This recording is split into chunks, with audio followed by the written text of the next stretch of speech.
আসসালামু আলাইকুম রহমতুল্লাহ বারাকাতু। সম্মানিত বন্ধুগণ, আশা করি সবাই ভালো আছেন। আমি আল্লাহর রহমতে আলহামদুলিল্লাহ ভালো আছি। আজ একটি বিষয় নিয়ে আপনাদের সাথে আলোচনা করতে চাচ্ছি। বিষয়টি হচ্ছে, আমরা মুসলমান হিসাবে সবাই নমাজ পড়ে থাকি। একাকী নমাজ হোক কিংবা জামাতবদ্ধ হোক, বাড়িতে হোক কিংবা মসজিদে হোক। বিভিন্ন মসজিদে একটি বিষয়ে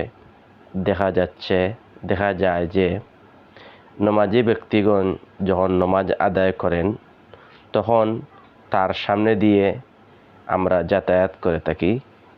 এ বিষয়ে ইসলামী শরীয়ত কোরআন হাদিসে কি বলা হয়েছে?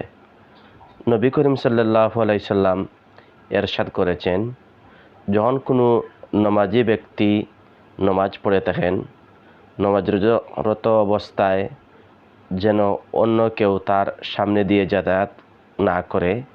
এমত অবস্থায় নবী করিম সাল্লাল্লাহু আলাইহি সাল্লাম বলেছেন, যদি তোমরা জানতে পারতে যে নমাজি ব্যক্তির সামনে দিয়ে যাতায়াত করা কতটুকু অপরাধ, তাহলে তোমরা একাধারে 40 দিন অথবা 40 মাস অথবা 40 বছর পর্যন্ত দাঁড়িয়ে থাকতে, কিন্তু নমাজি ব্যক্তির সামনে দিয়ে তোমরা যাতায়াত করতে না।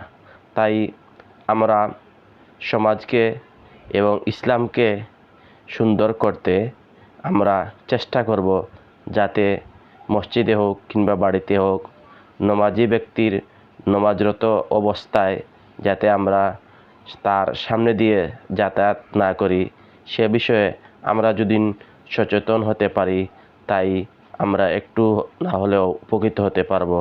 আসসালামু আলাইকুম।